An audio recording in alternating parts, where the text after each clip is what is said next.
very good morning to one and all.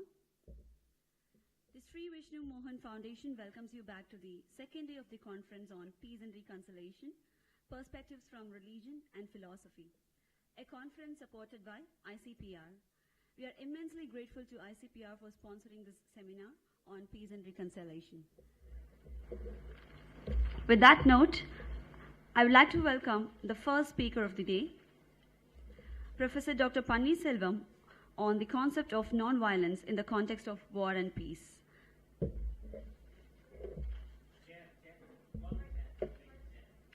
Chairperson, Professor K. Srinivasan.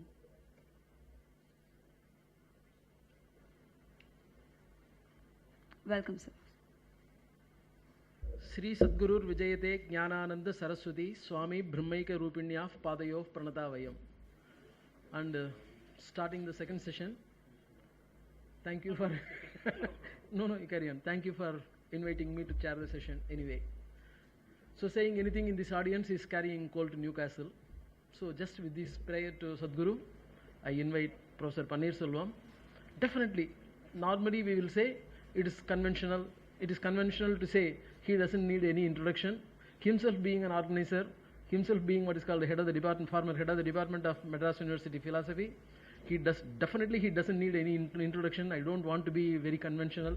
I directly invite Professor Panneerselvam. I'm sorry to bear with me also. No.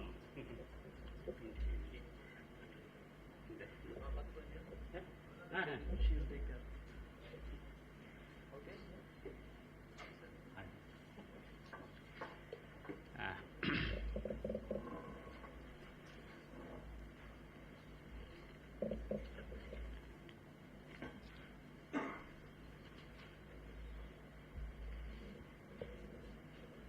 Most revered and respected Swamiji, Honorable Professor S.R. Bhatt, and my dear colleagues. At the outset, I am grateful to our revered Guru Bhai for giving me this nice opportunity of discussing the concept of non-violence in the context of war and peace, two paradigms. The two paradigms which I am going to put forth here, one is the Gandhian paradigm and the other is Sri Sadguru's paradigm.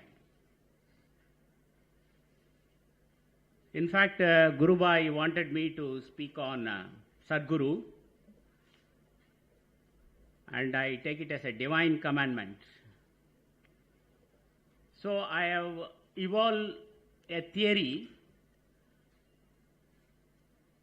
in which one can see two paradigms in the contemporary Indian philosophical discourse. Now let me straight away go to the paper. The question of non-violence can be better understood through the concept of violence.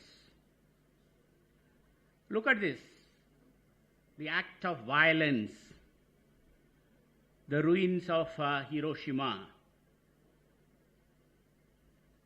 Some of these pictures clearly show that how the act of violence has displaced humanity both in Hiroshima and Nagasaki.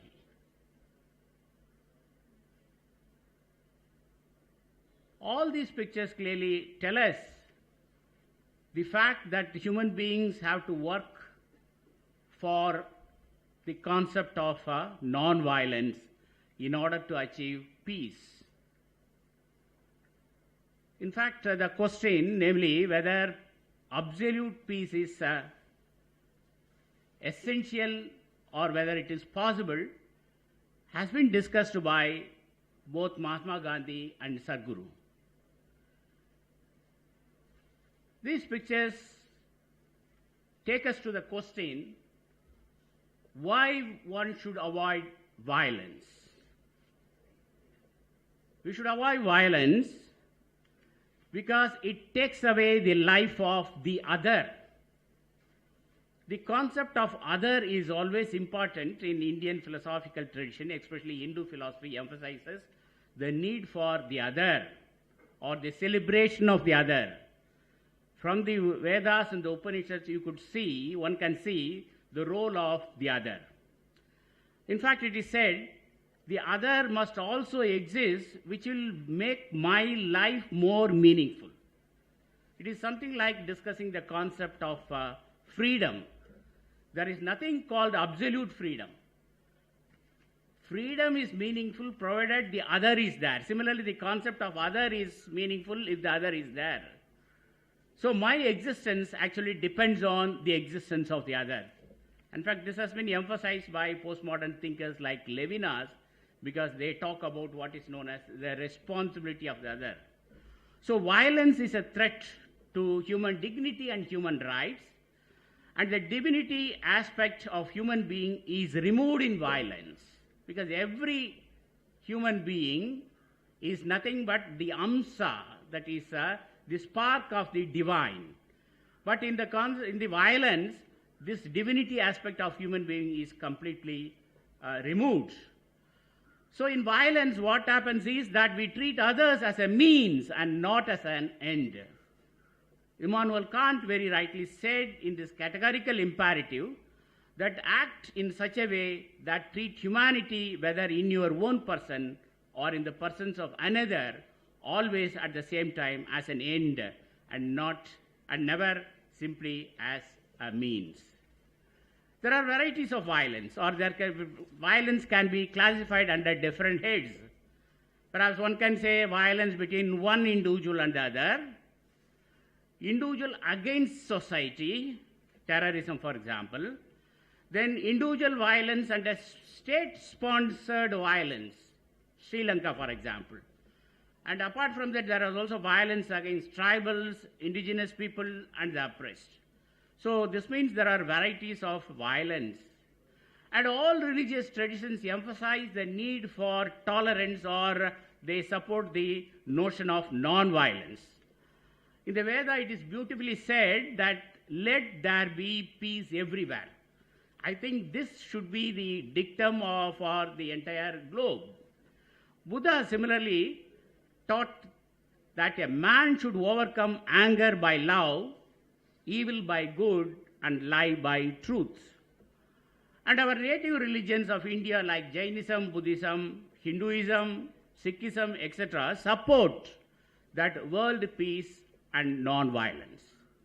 And similarly, if you take different religions like Christianity, Islam, Confucianism, they also speak about the importance of human values like love, affection, and peace. Similarly, if you come to the contemporary scene, the contemporary age, we come across thinkers like Leo Tolstoy, Mahatma Gandhi, and Martin Luther King Jr., who have emphasized the need for tolerance as well as non-violence. In fact, Leo Tolstoy very rightly said, I quote, all violence consists in some people forcing others under threat or suffering or death to do what they do not want to do. And Mahatma Gandhi, of course, very rightly said that there should not be any gap between theory and practice. And his notion of hate not the British but their system is a very important principle in the contemporary philosophical discourse. And of course, Martin Luther King Jr. has very rightly said, through violence you may murder a hater, but you can't murder hate. Darkness cannot put out darkness, only light can do that. Kant's important work is this perceptual peace, perpetual peace, which the work is very small one, but quite often it has been ignored by philosophers. In fact, it is not written for philosophers, it is for a common man.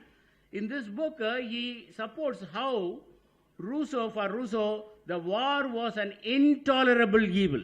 So war is an intolerable evil, and that steps ought to be taken forthwith towards ending the use of war by states of enforcement of what they took to be their rights.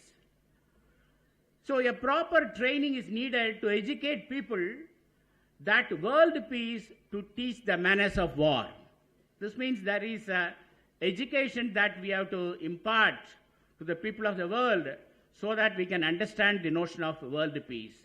And also people should know the manners of war, the absence of peace, and socio-economic evils which are bothering the human society. And in the nuclear war, neither the victor nor the vanished will survive, since this kind of violence has lost its survival value altogether. Warning against the nuclear war were given by Einstein in his 5-line letter to the President Roosevelt. Peace is rightly and appropriately defined as an enterprise of justice. Because of this reason, it is correct to say that war is not opposite of peace. Rather, the outbreak of armed violence can be understood as an effort to establish a true peace in a situation of injustice. So there is a need for building global ethic of peace, which is very important at this juncture. And violence in self-defense is the last resort. In fact, Mahatma Gandhi very clearly deals with this problem. And he taught pacifism and non-violent resistance. They did not completely reject violence. And he says as follows, this is a very important quotation of Mahatma Gandhi. He says, where there is a choice between cowardice and violence, I would advise violence. But, this is very important, but I believe that non-violence is indefinitely superior to violence. And of course, Martin Luther King has said, the choice is no longer between violence and non-violence. It is non-violence or non-existence. So this quotation very clearly shows that violence would always lead the humanity to destructive or destructive process. And the pacifism is one of the important concepts that is discussed in the contemporary philosophy. So some pacifists suppose the use of the physical, even lethal physical force when it is necessary, such as to defend oneself. It is true that the reasons given in support of pacifism vary, no doubt, but some people believe that non-violent means to achieve some good end are preferable to violent means because they work better. And in fact, sometimes we have developed the concept of just war. We have to prefer the phrase justified war because in just war theory, there is a presumption against the use of military force that must be overcome. So the question is whether it is a just war or justified war. Just war theory includes three basic principles. The first principle is that it provides a condition for going to war is a just for the just cause principle. To use force against another nation, there must be a serious reason to justify it. And the second principle is a proportionality principle. This means it requires that before engaging in such an action, we consider the probable cost and benefits of doing something else or of doing nothing. And the third important principle is to justify initiating a war or military intervention, which is a last resort principle. Now here, as I said in the beginning, I would like to apply two paradigms. One is the Gandhian paradigm and another is the Sadhguru's paradigm. The Gandhian paradigm goes like this, because Gandhi believed that mankind and its civilization could be saved from destruction only through the means of non-violence. So he said, as a strong believer of non-violence, he prescribed to the world the non-violent technique of satyagraha as an effective substitute for the violent armed welfare. He said that before this peaceful method of non-violence, the gun power will become dust. Now the question that has been raised in the context of Sadhguru as well as Mahatma Gandhi is permanent peace possible? Gandhi said that every presence of godliness in human beings establish the possibility of permanent peace. In fact, Mahatma Gandhi very clearly said, I quote him, not to believe in the possibility of permanent peace, this means, is to doubt the divinity or godliness of human nature, unquote. So this statement is an affirmation of his fundamental and metaphysical belief that permanent peace becomes possible when man realizes himself and recognizes essential unity or with the truth or God. So, war, according to Gandhi, is a state of mind which reflects greed and the spirit of exploitation. So, the way of liberation from the tragedy of war is through a bold and unconditional acceptance of non-violent methods with all its glorious implications. So, his belief in the identity of self with the truth finds expression in his idea of the essential unity of mankind who should live in a united world of peace and non-violence. And in fact, all of us know that Gandhi was a witness to 2 world wars during the last century. So he therefore maintained that the major unsolved problem of international relations is war, and so long as this problem is not solved, the ideal of world peace cannot be achieved. In fact, E. Stanley Jones very rightly said, almost simultaneously 2 great forces emerge in the world, the atom force and the Atma force, one physical and the other spiritual. The atom force has been used in its advent for physical ends, only for destructive purposes. So one is the universal destruction, and the other, that is Atma force, is a universal deliverance. So war sows the seed of hatred and generates future wars. So dialogues and negotiations alone can settle disputes, and the effects it produces are permanent. So because of this reason, one can say the more violence, the less revolution. So all conflicts could be solved by peaceful means and reconciliation. And non-violence, according to Gandhi, non-violence and possessions do not go together. So in fact, he said, only a man who renounces all his desires, in fact, Sadhguru also says this, only a man who renounces all his desires, possessions and ego can truly and absolutely be a non-violent individual. So, according to Gandhi, truth is meaningless if it is devoid of non-violence. So, for him, all of us know that means and ends are identical, they are one and convertible. So, the goal of non-violence is the establishment of moral order, and not only in one's own country, but for the entire universe. So, non-violence aims at removal of social inequality, freedom from want, fraternity, and justice.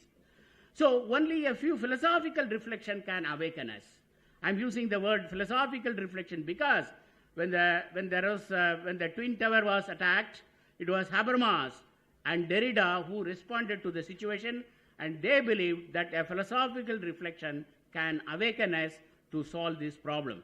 So, both Habermas as well as Derrida were of the view that one has to wake up from the dogmatic slumber, which means a reflection on philosophy, most notably on political philosophy and its heritage.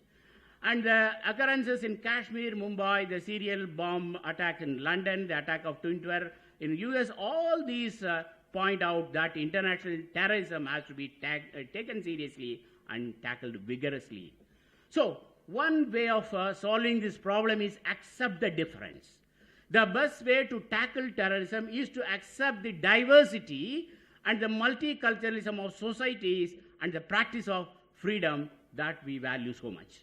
So we must be open to people and to ideas from around the world. So philosophers argue that terrorism may be considered as a psychological and the metaphysical state. It can also be considered as a political category. So in the Western political discourse as well as in Indian political discourse, it is viewed that terrorism attacks the founding movements of law and thought it the legitimacy of the state. So a philosophical approach has become very important in this age. So the modern day sense of tolerance has its heritage in the ancient as well as contemporary thinkers in India, because I feel that India can guide the entire globe because it has developed the concept of tolerance, which is unique in nature. So Gandhian approach through Ahimsa and Satyagraha is an immense help in this context. And if you go to Western tradition, then Kant is a very good example. He believed that tolerance is an emancipatory promise of the modern age. Thus, a philosophical approach to this problem is evident in cultural, socio-political levels. And there is war crimes and human rights. War crimes are equated with crimes against humanity. So war crimes simply imply that there are rules of war that have been adopted by the international community over decades. So among this is immunity of civilians and non-combatants during war. The best example is Sri Lanka, where the innocent people were used as a shield. So some of these rules are put in place after Second World War, with its great civilian death toll and the bombing of the cities of London, Dresden, Hiroshima and Nagasaki. So I'll skip some of these. One of the important quotation is Kofi Annan, who made a very significant point with regard to the interdependence of the individual as well as peace. And he said, nothing in UN Charter precludes recognition that are rights beyond borders. And so how to practice non-violence? So philosophical discourse is very much important. One aspect or one perspective is Jaina philosophy is Anekantavada, that I feel that it would be a possible solution to most of the problems which we are facing. So this means the plurality of views are inevitable, and respect and celebrate the difference. And finally, peaceful coexistence and not tolerance. Because the term peaceful coexistence was very much emphasized in the philosophy of Swami Vivekananda. He somehow is not happy with the term tolerance. He said in tolerance, you allow the other people to exist as because you are tolerating the other. But he said the apt word would be peaceful coexistence. In peaceful coexistence, both A and B have the same, or what to put it in a Habermasian term, a symmetrical relation. Both A and B have the same equal relation with each other. So why should we avoid conflict? Because conflict leads to the losing of the mental balance. It is loss of property, failure of reconciliation in society.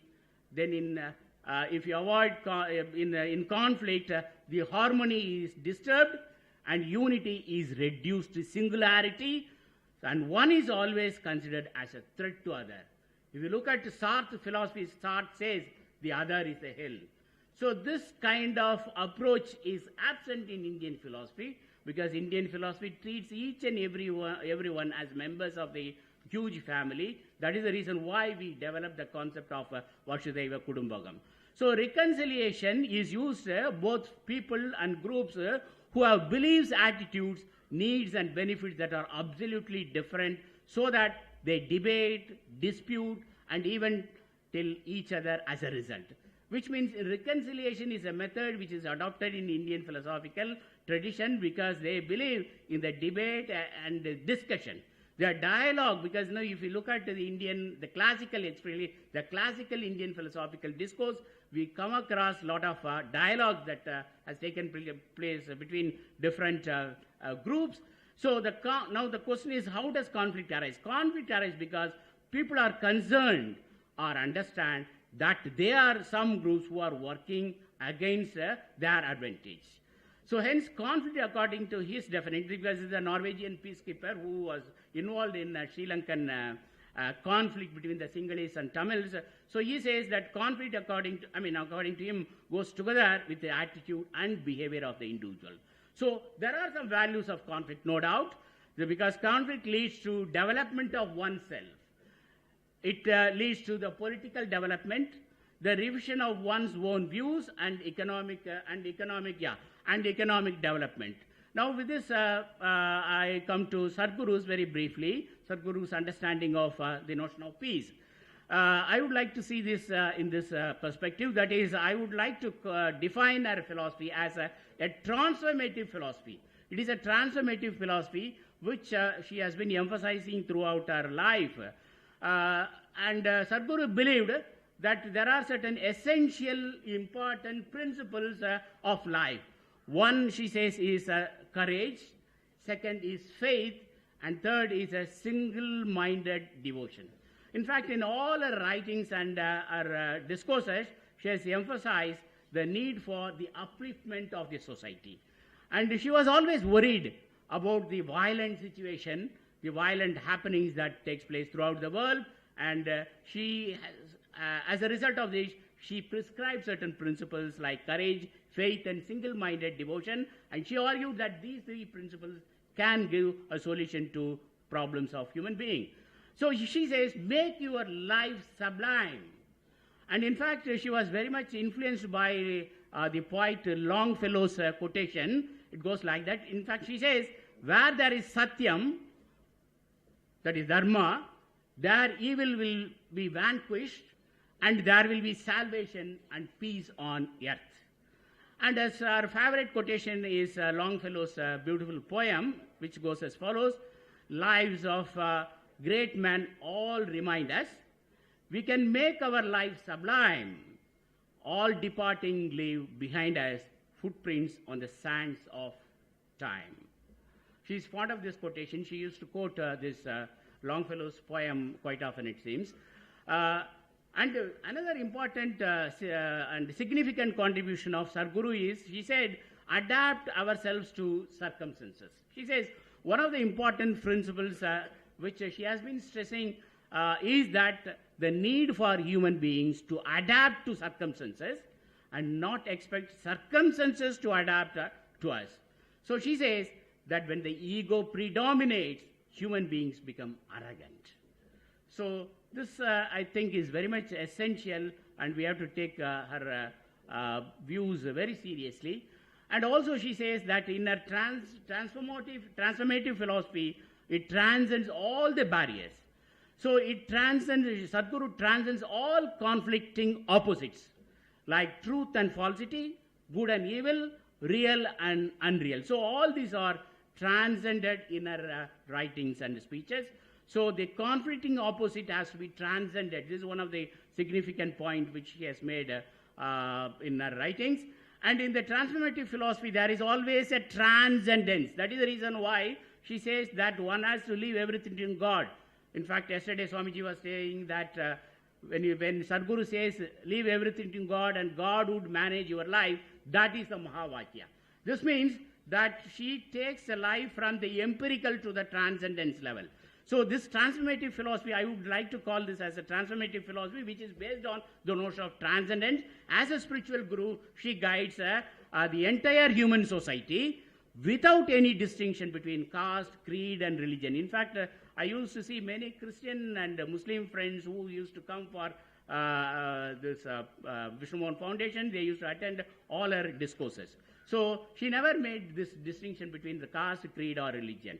So our only concern is that how human sufferings can be eradicated or removed. So the remedy which she offers is through the inner peace, which would change or bring a change in the mind of the individual. So real freedom lies in inner change. This is a very beautiful analysis, I would say. And she says, few are chosen by the Almighty. And I would say both Gandhi and Sadhguru were chosen by God for the upliftment of the society. Both heard the divine voice. In the writings of Gandhi, you can easily find out that how he used to say that he heard the divine voice. One worked for the liberation. This I would like to see both Sadhguru as well as Gandhi together in this way. That is, one worked for the liberation of the human body, that is Indian independence, I mean, and the other worked for the liberation of the individual self. So one worked for the spiritual independence and other worked for the human independence or human body independence. So very rightly Sadhguru says, the highest truth will flash upon that Mahatma who has the highest devotion of God and regards Guru as God. This is our quotation. This is from the Upanishad, of course. Her Holiness often explains this to her devotees. And catastrophes and calamities is one of the important concepts which Sadhguru has discussed in her writings. And she has warned of impending catastrophes in calamities. In fact, in her speech, which she delivered in the year 1975 at Bharati Vidya Bhavan, some reporters asked about how the world would be, the future world will be. She said that there would be natural and man-made catastrophes. She said that could be a war. And international borders, she said, might change.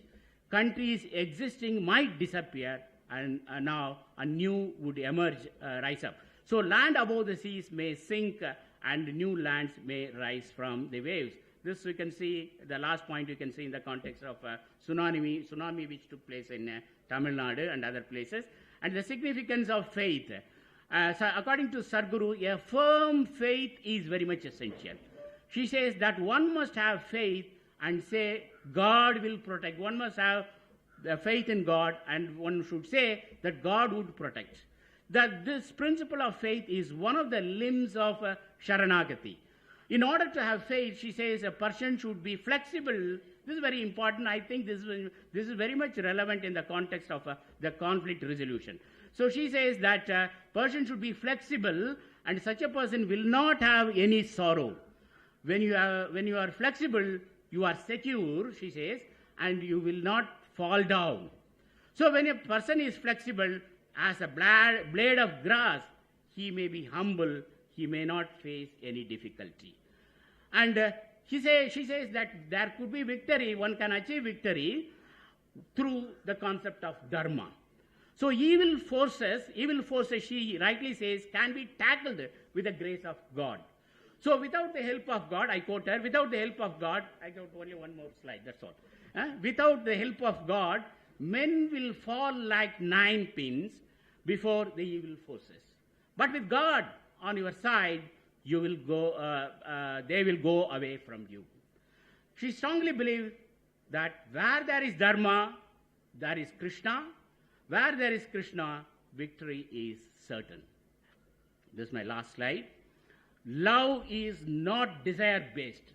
I think this is a very important principle. In fact, I would call it as one of the Mahavakyas of our Sadhguru, because she believes the concept of love is very important, but she says that the concept of love is not a desire-based one. So one of the important principles which she has been emphasizing throughout her life is the concept of vairagya.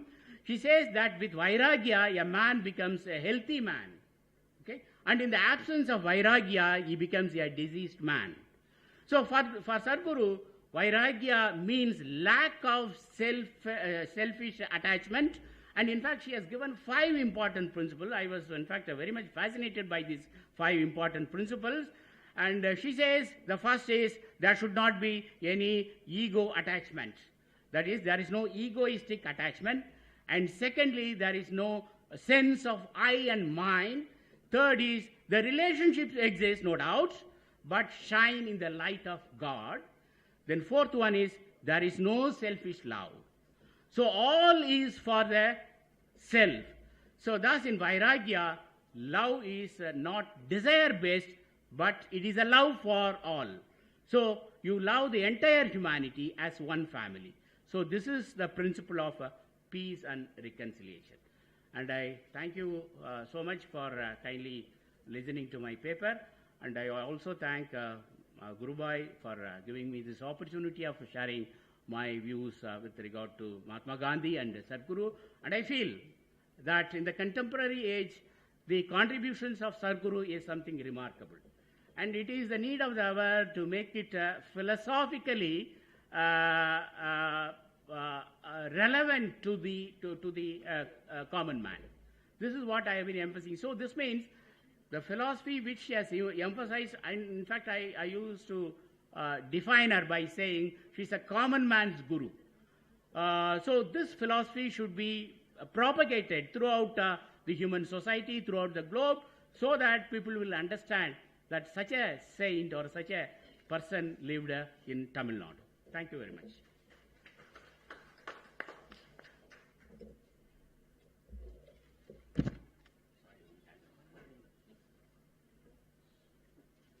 Thank you, Professor Pannirselvam. It's an excellent presentation on Sadhguru's philosophy, and in a beautiful way, he has nicely summarized it. One or two points just to remind me. Say the first one. He said how we can get over our just bad qualities and other things. There is a Setu Sama, it is called. Samaveda saying, which generally when prasada is presented, that is said, akrodhena kobam, tyagena lobham. That is 4 things.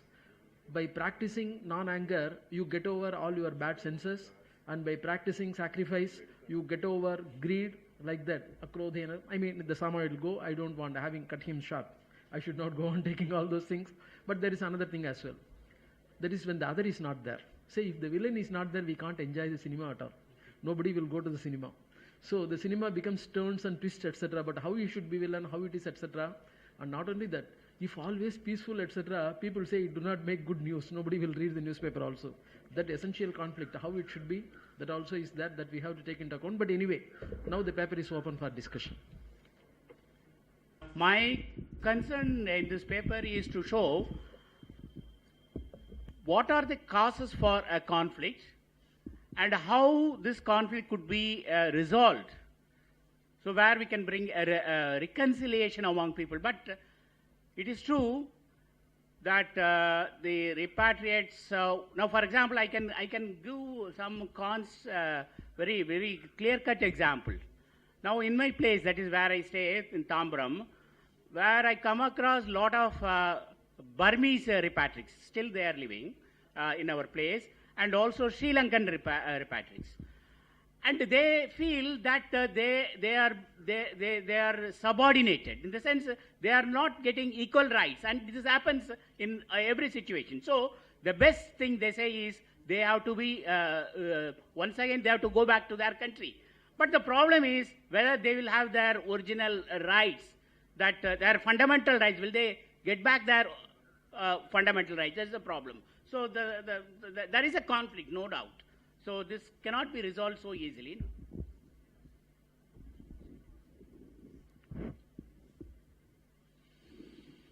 Okay. Thank you. Thank you, sir. Thank you, Professor Pannirselvam. I thank the organizers. And now it is for Nandita. All right. Thank you, sirs. I would request Professor Dr. S.R. Bhatt to honor our speaker, Professor Dr. Pannirselvam.